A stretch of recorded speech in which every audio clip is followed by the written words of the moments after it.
Welcome to Chapter 14, Sexual Dysfunctions and Sex Therapy.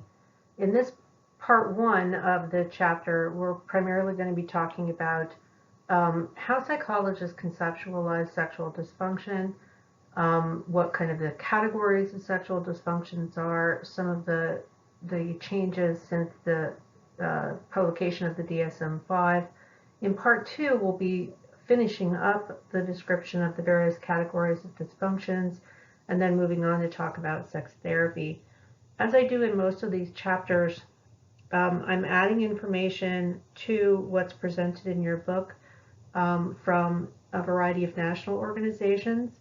And I have included both in the presentation and in links on D2L connections to those sources of information. So first off, you have to start with the baseline assumption that sex in relationships, there's a correlation between the way couples evaluate their sexual lives and their satisfaction with their relationship, but it is not the sum total of their relationship. So couples researchers have estimated that the quality of the sex that people are having in their relationships, it equates to roughly 15% of what makes that relationship either very good or very poor or somewhere in between. So while sexuality is important within our relationships, it's not the be-all and end-all of those relationships. However, when the sex is bad, when either one or both parties or all parties to a relationship are having negative experiences with sex, that can become a major focus within the relationship. So while holistically thinking, the quality of sex or the fact of having sex is only one component and a relatively smaller component of that relationship, when people report that the sex that they're having is quite unsatisfying or is in fact having negative impacts on them, it can become the focus of the level of sexual satisfaction, but also the level of general satisfaction in the relationship. To conclude this opening kind of orienting set of ideas, you should understand that most people are going to face at least some kind of sexual problem at some point in their relationships. The problems that they face may not rise to the level of a diagnosable sexual dysfunction, but you should understand that sexual problems of varying kinds are very, very common. Many people are kind of shocked if they have, say, an erectile problem or problems reaching orgasm or not being interested in sex for a period of time. Some people are really kind of taken aback by that because they assume that that's something really rare. And this is particularly common for young people to assume that sex and sex interest and sex drive should all just be in high gear and there should never be problems. That's something that happens to older people. Well, that's not an accurate assumption to make. Sexual problems don't necessarily discriminate based on age or any other variable. They're very common. So how do psychologists define sexual dysfunctions? The American Psychiatric Association, and your authors are kind of following along with this definition broadly, sexual dysfunctions are problems that are characterized by what clinicians call clinically significant disturbances. And that's a very medical way of saying that you have a very clear departure from what the person perceives as normal functioning. And it's also a departure from what the clinician perceives as average responding for a person of that age and level of health. So when your authors talk about a clinically significant disturbance in the ability to respond sexually or experience sexual pleasure, they're talking about a marked departure from both the person's normal experiences of sexuality, as well as the clinician's estimation of what would be typical. We've also seen over the past several decades that sexual dysfunction has been highly medicalized. So in the eyes of clinicians, whether you're talking about psychiatrists, psychologists, or medical doctors, there's been a steady increase in the tendency to discuss sexual dysfunction in biological or organic terms. And that's a departure from the era kind of dominated by Freudian psychology, where there was an overwhelming emphasis on psychological causes, particularly early developmental causes. Now we're starting to see kind of the pendulum swing back to the middle, where the highly medicalized, almost exclusive focus on biological causes is now kind of being balanced by the psychological and emotional aspects of sexual experience. So we'll be looking at both biological as well as psychological and emotional variables as they relate to sexual dysfunction. Now, there are a variety of ways of categorizing sexual dysfunctions. Your authors talk about lifelong dysfunctions. So these are often called primary dysfunctions.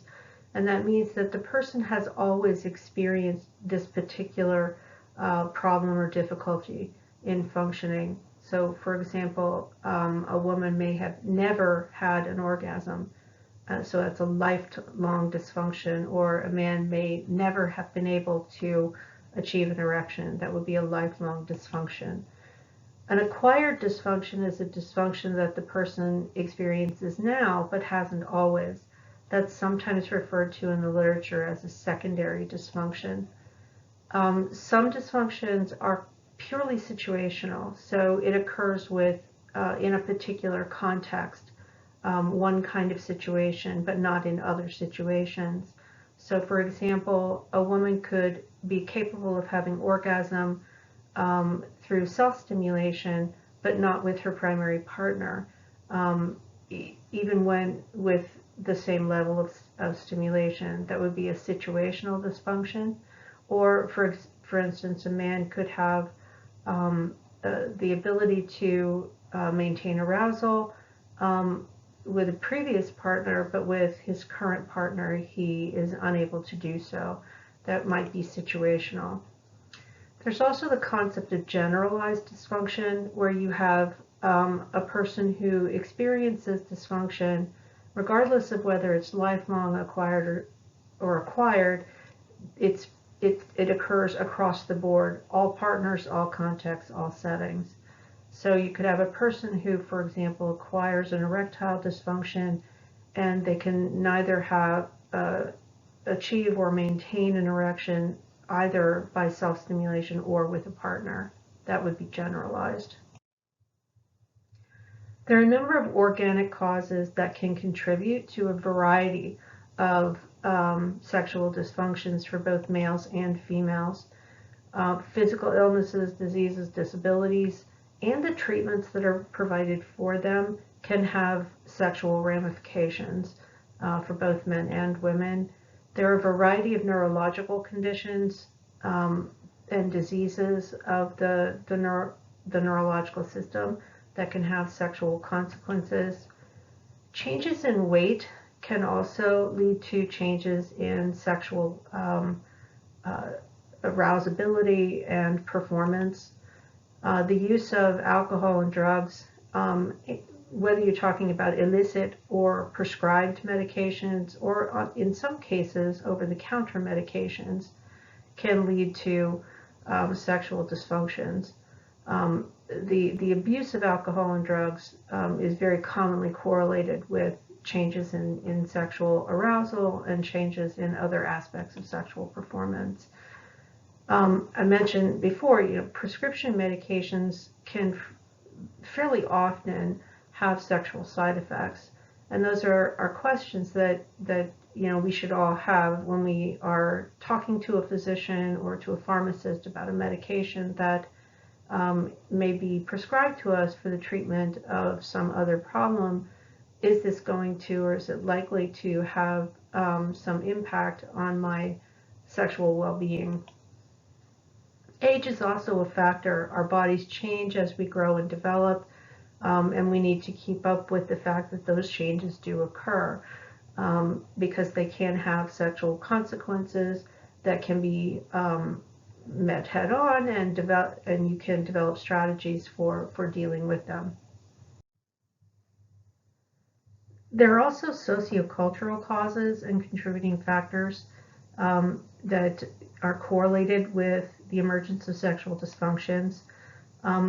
Restrictive social norms, and also possibly legal restrictions that sometimes come from religious beliefs, sometimes not, can communicate to everybody in that culture that there are some aspects of sexuality that are completely wrong, and there are other aspects that are appropriate. And in many cases, it's determined who is allowed to have sexual satisfaction and who is not, and under what circumstances. So in cultures where you have very restrictive social norms, you may see incidences of sexual dysfunction that are kind of tethered to those restrictive sexual norms. In American culture, the idea of teaching children that they should be ashamed, or that sex is something dirty that has to be controlled and kept away from them, kind of communicates that sex is off limits, that it's somehow a filthy or shameful habit. If children are punished, they are aging and they're in an exploration mode and trying to understand how their bodies are changing. That tends to lead to the development of negative beliefs about their physicality, but also about their emerging sexuality. And then not discussing sex openly and accurately with children can also lead to the development of negative beliefs, but also to the development of mistaken beliefs, particularly if kids, as they age, turn to their peers or they turn to pornography for information. Traditional gender role socialization can also cause problems. In many cultures, the focus of sexuality is on the male. We tend to define sex in very masculine-centered terms, and the focus of the sex act is often from the man's point of view in a lot of our gender role socialization norms. The expectation is that men are highly sexually driven, that their satisfaction is very important, and in many traditional cultures, female sexuality is kind of defined around satisfying a male partner. So if you're talking about the sort of heteronormative model of traditional gender role socialization, sex is defined in terms of male satisfaction and male pleasuring, and females, their role in that is to be the one providing the pleasure and satisfaction. So traditional gender role socialization for both men and women can lead to problems. So men are socialized to believe they should be ready to have sex and ready to have very exceptional sex at a moment's notice. And if they don't feel aroused, or if they aren't able to perform, that's a real problem for them. Women are encouraged to believe that their own sexual satisfaction is secondary, and that if they are in pain, or in some cases just not comfortable, that that's something that they should bear. So traditional gender role socialization can be very problematic. There are also problems in terms of beliefs that intercourse, and primarily what we're talking about there is penile vaginal intercourse, is the only real model that we have for sex acts. And within that act, the idea is that orgasm is the measuring stick against which the sex act is evaluated. So it's often assumed that having an orgasm is absolutely required for feeling satisfied. Obviously, this is a very heteronormative expectation, and for many cultures, that's the model that that people are raised to assume is expected. So they may find themselves, if they are, let's say, unable to achieve an orgasm, that they feel inferior or feel like they are not doing sex right. There are also psychological and cognitive causes of sexual dysfunction. There are associations, there's correlational research showing that people who have experienced childhood sexual abuse or sexual abuse as adolescents, there's a correlation with later incidents of sexual dysfunctions. People who experience anxiety and fear directly associated with sex or the sex act, but also people diagnosed with anxiety disorders, there's a correlation with sexual dysfunction. Your general level of stress can reduce sex drive, it can reduce arousal, it can become something that kind of occupies your mind and keeps you from being in the moment. So stress has wide-ranging impacts on sexual experience. If people have been taught to feel guilty about their sex, their sexuality, or their sexual experiences, guilt can get in the way. Depression, it's well known that one of the aspects or one of the symptoms of depression is a loss of interest in normally pleasurable activities, and that includes the experience of sex. People with low self-esteem, there's a correlation between self-esteem and sexual experience. So the lower someone's self-esteem, the higher the incidence of some forms of sexual dysfunction. But remember, that is a correlational finding. For some people who are experiencing current conflicts identity-wise about their sexual orientation or their gender identity, that can be a contributing factor to sexual changes and sexual dysfunction. Your authors mentioned deployment adjustment. For pretty much your entire lifespan, we have been at war, so there has been research looking at sexual dysfunction as it can arise in the relationships of military families.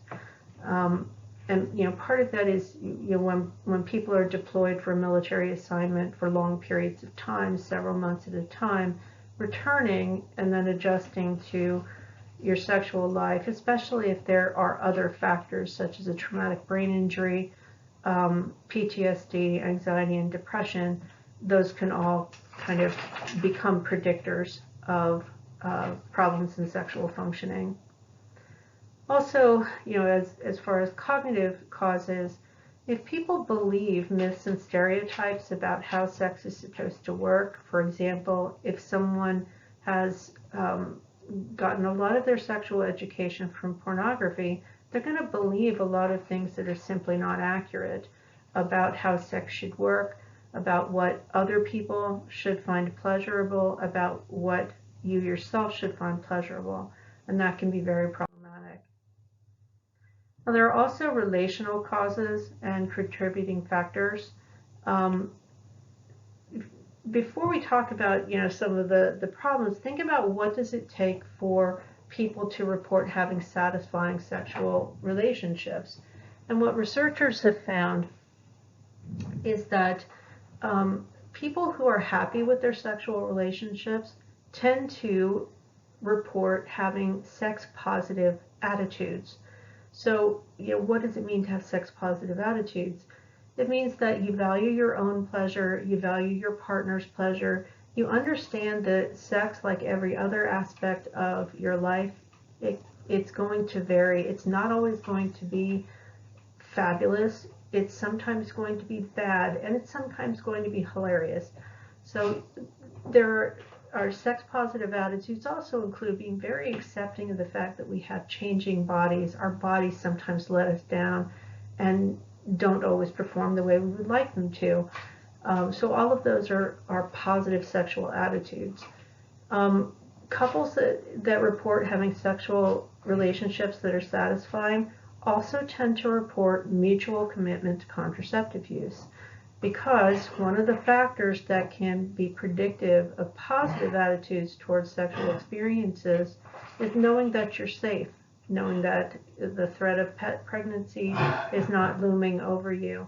The mutual part of it is that the partners agree on how contraceptive use should work. Also, couples that report having positive sexual relationships also report really effectively being able to talk about sex with each other. And going along with that,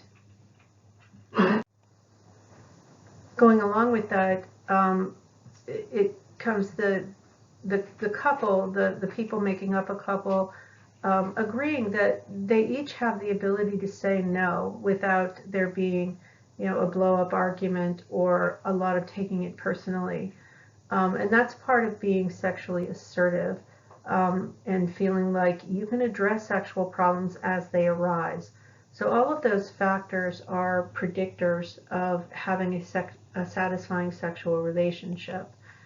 So what are some of the relational causes and contributing factors? If the relationship is already in trouble, that will typically have trickle-down impacts on how people perceive their sexual experience with a partner, and it can lead to the emergence of sexual dysfunctions. The particular relationship dynamics can play into how satisfied and how functional people's sexual interactions are. Sorry, I keep being interrupted by barking dogs. But the particular relationship dynamics that are, what pressures, what kind of stressors, what kind of control factors are going on in a particular relationship can be predictive of the emergence of sexual dysfunction. People will sometimes, over time, their level of attraction to their partner can shift, and that can have sexual ramifications. And then, you have to realize that if you're going to work on sexual problems, it's only going to be effective if the underlying relationship is solid. If the underlying relationship is problematic, so if there are problems in the relationship dynamics, if there are underlying grievances or problems in the way people communicate, there will be difficulties in working on the sexual problems themselves. So you really can't abstract the sexual interactions from the relationship as a whole. Now, how has the field of psychiatry defined specific sexual dysfunction diagnostic categories? You'll notice that in the DSM-5, there are separate categories, labels at least, for males and females. In some cases, they overlap. In other cases, they are very specific to the physical qualities of maleness and femaleness. Again, remember that sexual dysfunctions are defined in terms of clinically significant disturbances in, first, sexual response, and second, sexual pleasure. So response, that means becoming aroused, becoming interested. Sexual pleasure refers to primarily in the way the DSM-5 kind of operationalizes things. Experiencing sexual pleasure is often kind of defined in terms of orgasm or completing the sex act. You have to remember that many individuals are diagnosed with more than one sexual dysfunction at any given time. So they are not exclusive categories. They may overlap, and the same person may have more than one dysfunction. On the male side, and notice that the top two on each column under male and under female, you have hypoactive sexual desire disorder is the label under male. Sexual interest and arousal disorder is the particular label under female.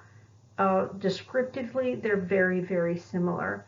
Some writers, like if you go to the internet and start looking up articles, or you go into a professional database and look at research in this area, many times writers will talk about hypoactive sexual desire disorders, plural, and then they will put in parentheses hypoactive sexual desire disorder, male, and sexual interest arousal disorder, female.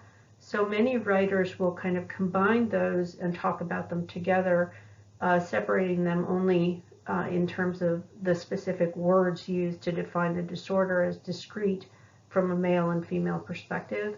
Some critics have argued there's really no need to separate the two out, that it's an archaic sort of gender role driven way of defining these. So for instance, if you take the male stereotype, men should always be up for sex. They should always be interested in sex. If they're not interested in sex, if they're not driven towards sexual behavior, there's something wrong with them, hence hypoactive sexual desire disorder. For females, the problem isn't that they should always be driven, but they should become interested and aroused under the right circumstances. So sexual interest and arousal is a female problem. Not having a drive to be sexual is a male problem. So notice the kind of quality of the words being used to describe those two categories. The other overlap between males and females, substance or medication-induced dysfunctions, that is included for both males and females. For males, you have primarily disorders that have a psychological component that involve the actual sex act. You have erectile disorders, premature ejaculation, delayed ejaculation. For females, there's an orgasmic disorder, so the difficulty in orgasm, and then genitopelvic pain or penetration problems that are psychologically driven. So if we look at sexual desire disorder, in the DSM, again, you have it broken down into male and female versions. Both are described as involving low levels of interest and failures to initiate sexual encounters and failures to respond to sexual cues or sexual intimacy. It's also described as being indicated by people not having, just sort of the spontaneous emergence of sexual thoughts or fantasies, not feeling the same level of pleasure during sexual activities, or just, a really kind of dulled or deadened interest in erotic cues or triggers in their environment that used to be things that the person found arousing. So it could be, not becoming aroused at the sight of your partner or at images or erotic literature, for example. That's an indication. The diagnosis can't be made if there's simply a discrepancy between partners in terms of how much sex they want.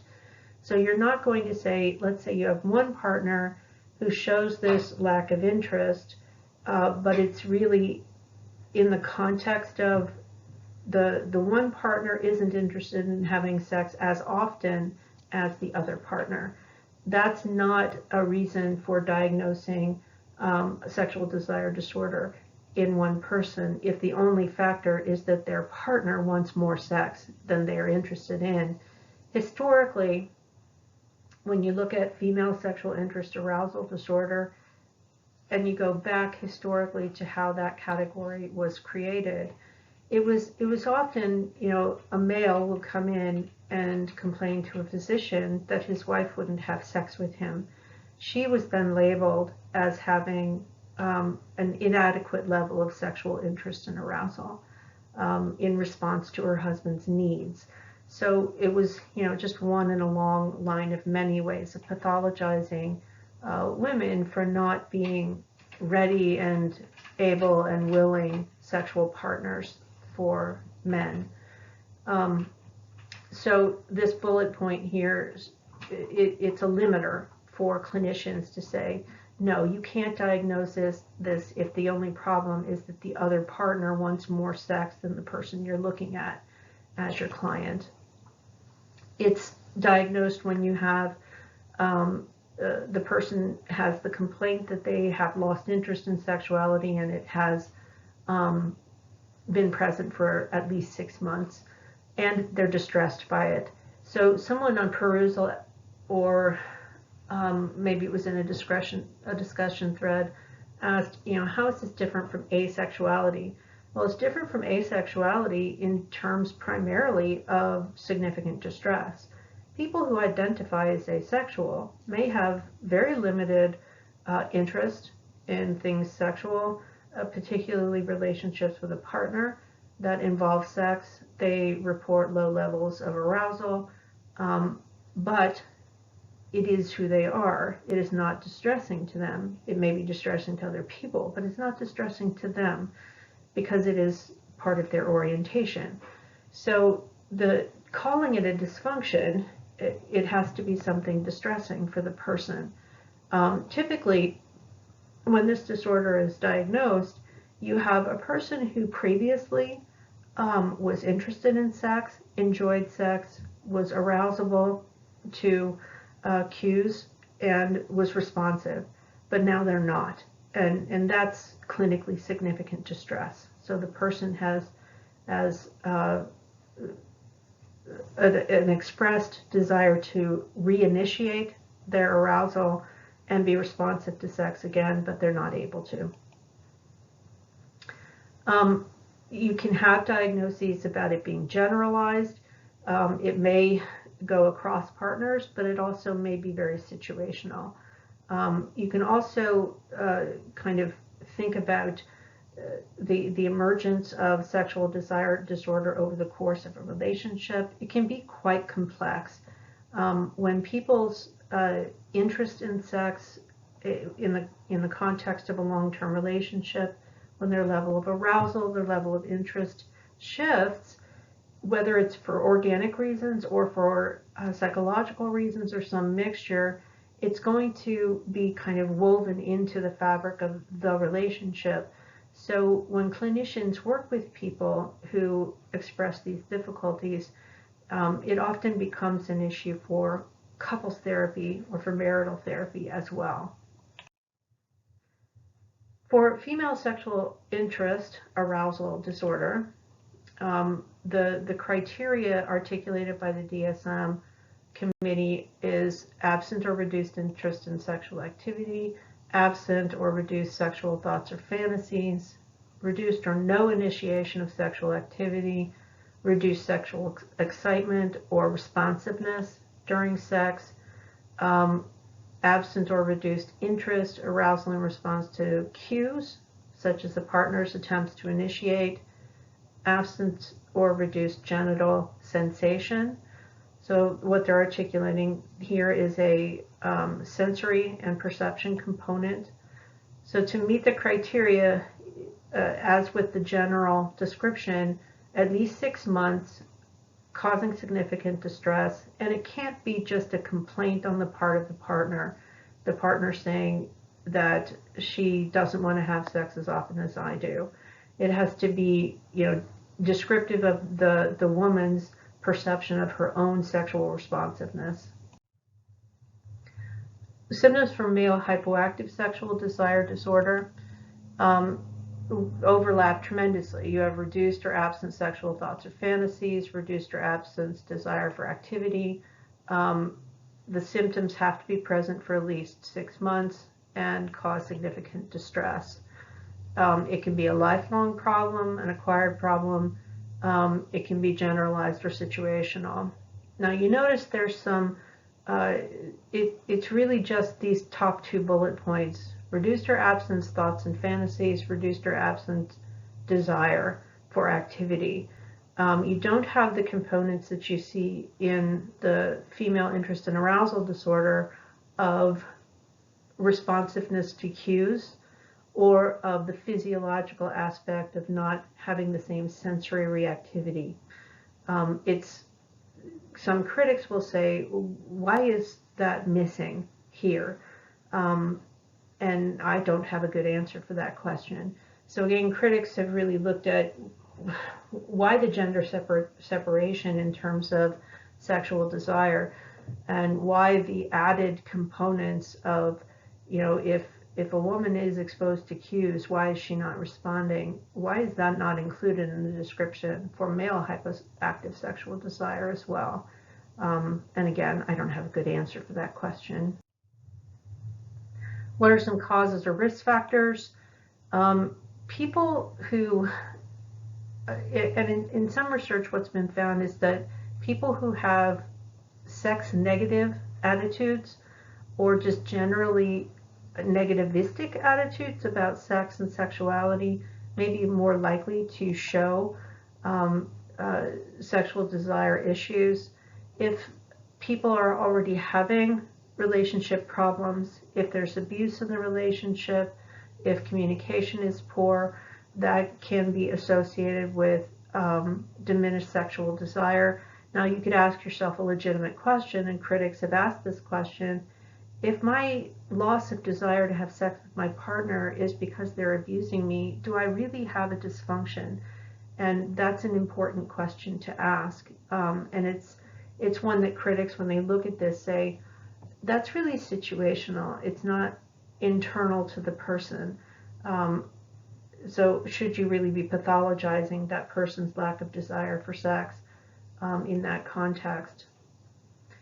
If your partner is having problems with sexual functioning, that can decrease sexual desire. A variety of stressors that have kind of remained as baggage for that person can be found to be associated with limits of sexual desire, and that can include, childhood abuse or neglect, all of which kind of have trickle-down impacts on how people define themselves and understand their own sexual functioning. Certain medical conditions can be risk factors for sexual desire problems. Diabetes, for example, and thyroid problems have been associated with diminished sexual desire and diminished responsiveness. There are some endocrine disorders that have been found to be associated. Also, erectile dysfunction is sometimes correlated with problems in sexual desire, and that's kind of a chicken and egg thing. It's hard to say which comes first, the loss of desire or limited desire, or the problems in erectile functioning. Is the erectile dysfunction problem coming from low desire and arousability, or is the loss of desire stemming from failures of performance? People with histories of emotional and physical abuse are correlationally more likely to report losses of sexual desire and sexual arousability. And we also have correlations with other kinds of psychological problems, particularly depression and anxiety. In fact, a loss of interest in things that were once pleasurable is a diagnostic component of depressive illness, and sexuality is often included in that list of potential loss of interest examples. Some medications have side effects generally that can inhibit sexual desire. Some antipsychotic medications, some mood stabilizing medications, and some of the antidepressant medications can have sexual side effects. There are also some blood pressure medications, just to give you an example, that can have sexual side effects.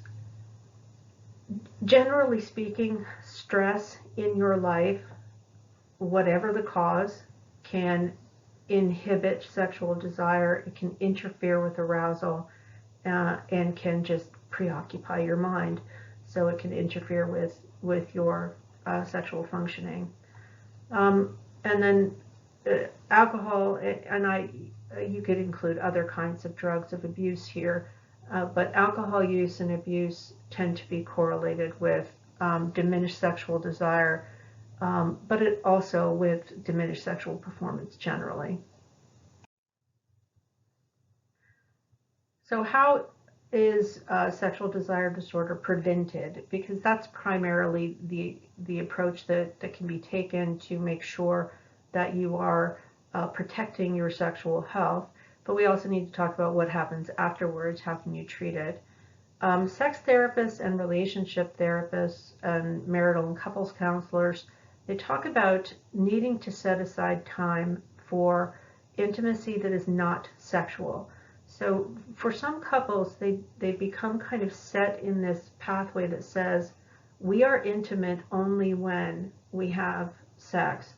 And if that's your only source of intimacy, it can be difficult to sustain. So what couples therapists, marital and family therapists, sex therapists often talk to couples about is to make sure that they invest time in being together and sharing information about themselves and deepening their relationship, where sex isn't having to happen. That requires, developing communication skills and developing the capacity for true empathy and intimacy. Taking time, especially if stress and fatigue are part of what's interfering with sexual desire and arousability, sometimes what couples need to do is to reorganize the way they are spending their time.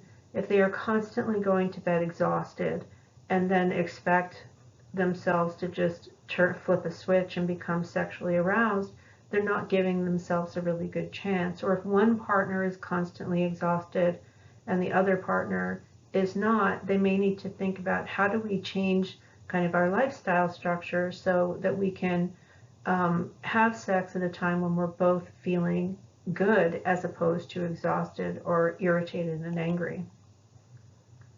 There's also the idea of trying to separate sex and sexual arousal from the affection you feel for your partner generally. And this kind of goes along with the first bullet point of you can experience a great deal of deep intimacy with another person and a great deal of affection for that person that has nothing to do with your sexual interactions. Couples counselors, marital and family counselors, and sex therapists, they often have conversation with their clients where they say, what is a clear sign that your partner loves you? And in some cases, couples will say, because I turned them on and because they're turned on by me. So if they're identifying kind of as the yardstick for the quality of their relationship, the quality of their sexual encounters, that's seen as problematic because you need to be able to be more resilient than that. Sex changes, sex doesn't always work, and bodies are funny and fickle. So what counselors will often do is try to help couples to kind of reorient and spread their definition of their affection for their partner and take it out of that really intense realm of the sexual experience. So generally speaking, what do these first two require? It requires that the first three require that you work on communication and your ability to speak openly and clearly and communicate your needs, and also to empathize with your partner. And so if you take all the other four, you need to work on building the emotional health of the relationship in order to prevent sexual desire problems from cropping up as a result of specifically relationship problems. Now, treatment approaches, when people have developed sexual desire problems, individual psychotherapy is often recommended, but also relationship or marital therapy may be recommended if it's determined that a part of the story of sexual desire problems are rooted in the relationship itself, or if the relationship has been significantly damaged by the change in sexual arousal responsiveness in one of the parties involved. Sex therapy may be recommended. There have been medications that have been tried for women, for premenopausal women, For instance, in 2015, I don't know how they pronounce this, Addy or Adji. I remember TV commercials for it very briefly for this medication, and even more often I saw it in advertisements in women's magazines. The problem with the medication, which has significant side effect problems, is that there haven't been research studies to show that there's any kind of effectiveness for increasing arousal. Why is there interest in these kinds of medications for women? And we'll talk more about Viagra and related medicines for erectile dysfunction in men. Sometimes in popular culture, it's believed that Viagra and other erectile dysfunction medications are what they're really doing is increasing sexual arousal in men and increasing their sexual drive and interest. That is not what those medications do, but in popular culture, that's what's believed is going on.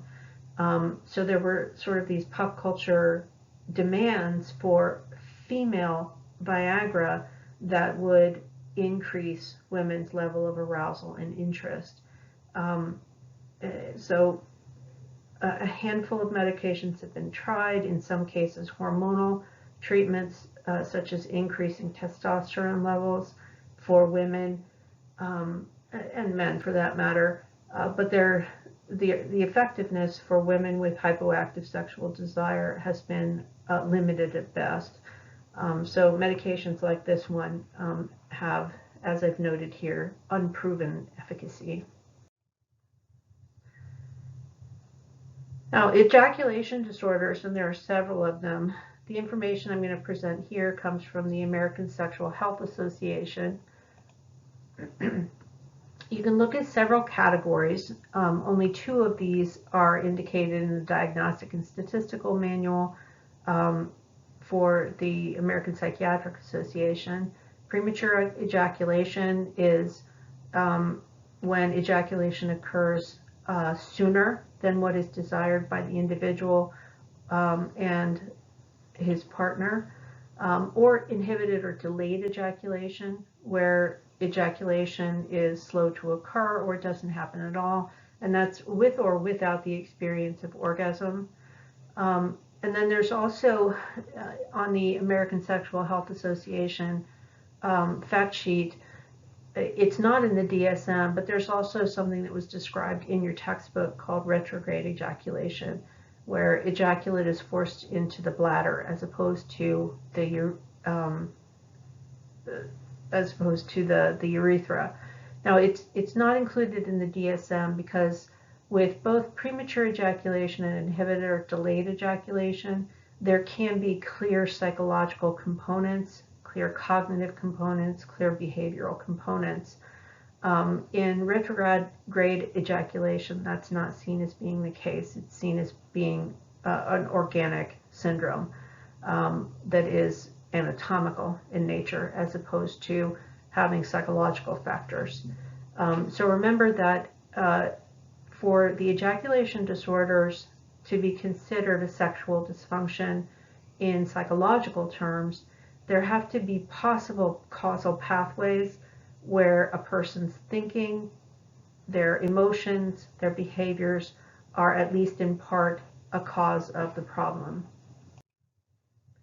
Now, for premature ejaculation, and this is a long and involved description, you have in the clinical description, ejaculation that always or almost always occurs prior to or within about 1 or 2 minutes of penetration.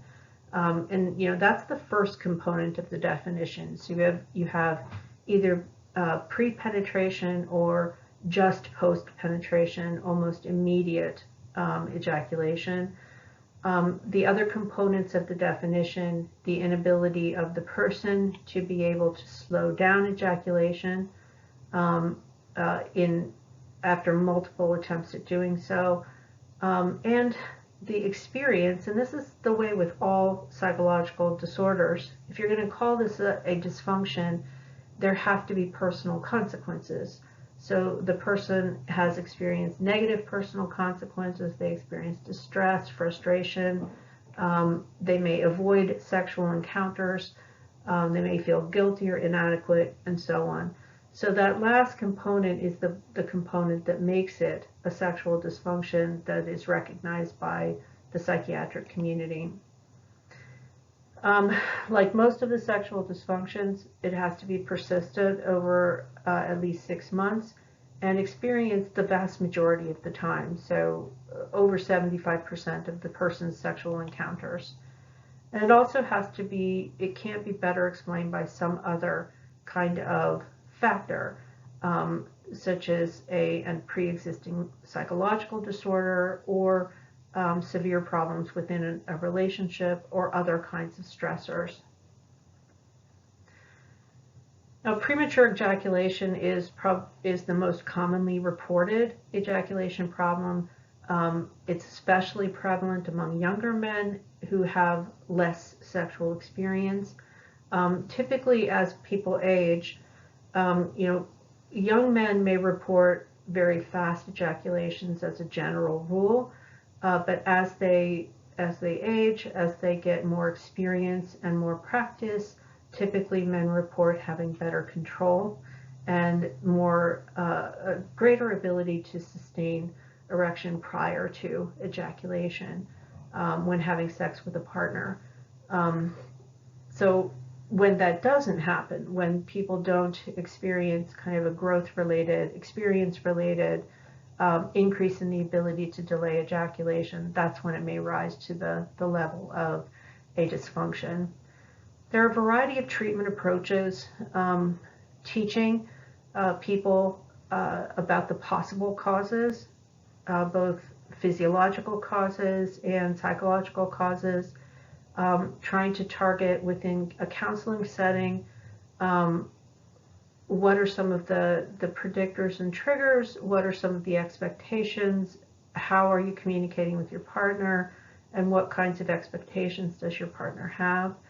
Involving the partner may be a part of therapy, it may not. It may be helpful, but it actually may be interfering.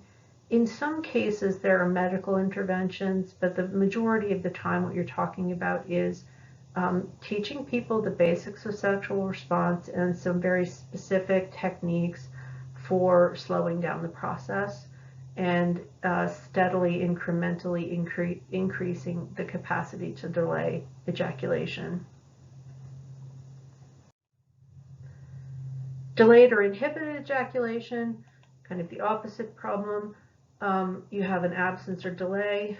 The symptoms have lasted at least 6 months and occur over 75% of the time and cause significant distress.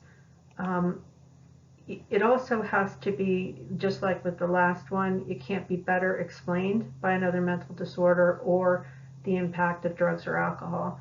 For instance, for alcoholics, for people who have a severe alcohol problem, it's not uncommon at all for men to be unable to ejaculate and to have interference with the ability to orgasm, in addition to the inability to maintain an erection.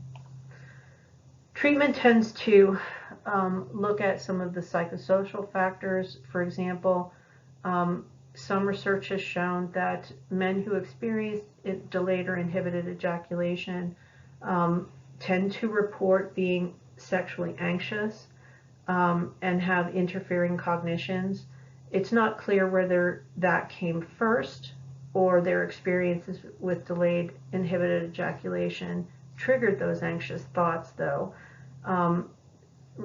Clinicians may try to kind of decode what are some of the possible psychosocial origins, including is there an experience of abuse early on? Were there traumatic experiences sexually and otherwise? Are there other psychological problems that the person is experiencing?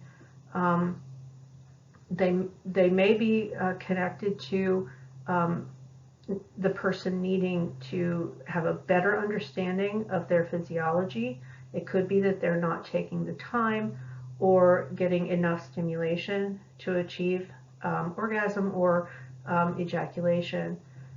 Some sex therapists will focus on sensate focus exercises as a treatment approach as well. Now, to conclude part one, we'll get just the beginning into our conversation about erectile disorder and erectile dysfunction. For your generation, you've probably never known a time where there weren't television commercials about erectile dysfunction. But you probably, if you're like most people, you probably have very limited education and understanding of what erectile dysfunction is, what causes it, and how it's treated.